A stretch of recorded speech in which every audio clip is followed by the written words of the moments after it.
Hello. Welcome to my studio. This is Mark from Muddy River Clay. Today, I thought I would invite you into my studio to do some glazing. I got a lot of pots in the background there that we'll be working on. Glazing takes many, many hours. For those of you that are newer to pottery and ceramics, it is the piece that takes forever. It's the most gratifying piece because once you're done, you can fire the piece, but it does take some time. So today, I thought we would focus on a couple of pieces. I started making these luminaries, a space for a candle. And this one has a face and it's got some holes strategically cut out. So when the candle lights up, it should light up the room. I've started glazing these because, as I shared, it does take a long time. So won't go through every single part of the process. But so far, I went ahead and glazed the insides with a kind of goldish yellow and any gold accents. And then I'll go ahead and glaze for a little bit and kind of give you a sense of what they look like before and after. This one's kind of a goddess one, and there'll be a candle or space for a candle, like a tea light that will radiate up on her face. So these have been really fun to make. So what I'm going to do today is use a couple of Mayco glazes. I think Mayco does a great job of having some really fun glazes. And price-wise, they seem to be in a good price point. Like everything in the world, costs have gone up. And my glazes in some cases have gone up 3 times as much as they were, say, 2 years ago. So trying to find a budget glaze that has a beautiful color is something that's important. So I get these Mayco glazes. You can certainly buy them online. This one's called Black Walnut. And I'll use this for the hair and the beard. This guy, I also get them at my local shop. So I live in Eugene, Oregon, and we used to have a closer facility, but there is one in Portland, which is just about 2 hours away. I'm also making this piece as a gift, and the person that I'm making it for loves greens. So I've got a speckle glaze on the inside. So I've already started glazing with what's called lime shower. And that one may not be a Mayco glaze. There's this really beautiful matte red glaze that I get from Georgie's that I would recommend. And then I'm going to do her body in the olive float. So let's get started with that. So you definitely want to shake these really well if you're newer to glazing. And these are mid-fire, which means they are going to fire to cone 6, which is 2232 on my kiln. And so you need to put 3 coats on. So I'm going to start with a decent sized brush and just get started. I wish glazing didn't have to be the 3 coats. I wish I could just put it on once, but you'll see if you're newer to pottery, if you were to only do that, there's no way that would cover. It's going to absolutely, you're going to miss pieces that look like you covered them, but then as it dried, it pulled away. So it's so important.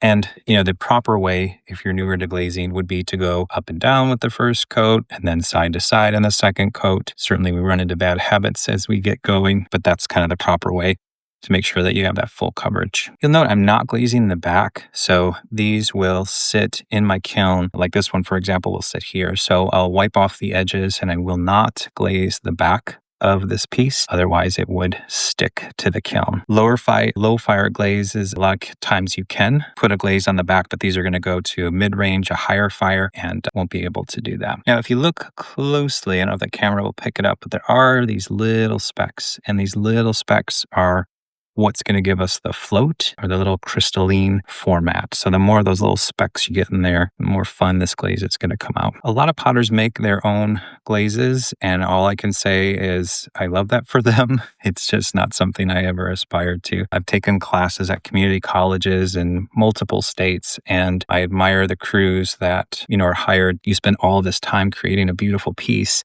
and then the glaze isn't just right. And it runs or it crawls or it creeps or it does all these things and then it's ruined. So what I admire about folks that do the commercial glazes is that they know what they're doing. And you've got a really good chance of it being consistent. And however it came out last time is how it's going to come out next time. So people do ask if I make my own glazes and I say no. And I just did a show recently and someone said, "Oh, so do you make your own glazes? This is great." And I was like, "Nope, this is a Mayco or this is a Georgie's glaze." And they say, "Oh, I make my own glazes." And then they typically go into how painful it is and how many times it's gone wrong and how glazes, they followed all the right steps and it didn't come out. I will personally never make my own glazes. I will pay the money for people to do them well. And so I get something consistent. All right. So this is actually just the first coat. And when I'm using a fun crystal glaze, I kind of go over a little bit extra because I'm really trying to get all of those little frit pieces, those little floaty pieces in here. I want to make sure they're layered because that's when the magic really happens here. So that's where we're going to stop right now. We're going to let this dry, and I'm going to do an assembly line type of thing and just keep moving. So for this guy, prior to getting started, I went ahead and used an oxide wash. I get these at Georgie's. So he has a brown oxide wash. So you put it on, it's this kind of watery glaze, and then you take a sponge and you dry it off. And by doing that, it pulls away from different areas. And that's how you get a really cool skin tone. So it'll be matte and it won't be shiny. And I think that's the best look personally for glazing faces. I'll go ahead and do his beard. I went ahead and put the oxide on, so make sure to get some full coverage. So I'll do his beard first in that black walnut, and that's it's like a nice dark brown that Mayco offers. And then I'm going to do the body for him in the moonscape. So let's get started with that. I'll pull up just a little bit here. And again, I've got to do 3 coats for each of these. So I'll go ahead and get that started here. So it's kind of hard to show you and be detailed here. So what I want to be careful of is I've already done the face. I don't want to get very much on there because I don't want to accidentally miss a part that should be face and not beard. And I find with texture, this is where the 3 coats, sometimes you can even do 4 coats, really comes in because you're looking at that like, okay, that's filling in. And then you'll let it dry. And when you come back, you'll see all these little spaces that you missed that you thought were covered. So again, you really do have to do the 3 coats. There's no getting away from it. I've tried. And every time you got to refire and reglaze, so it's not worth it. So I like making these kind of lanterns, luminaries. I haven't decided on a word yet. I like having pieces of ceramic that are going to hold light and project light up into the wall and in the back. There's so many folks that do these so well online. And I've made them from time to time, but it's the winter and thinking about having candles go in and just kind of having that peacefulness of candles. And so that's what inspired me to make a couple of these. Also, I shared one of them's a gift for someone. So I don't know if they're watching these videos or not. If they do, they'll get to see it ahead of time. Surprise! In this process is why I don't do a lot of glazing videos because it takes, all right.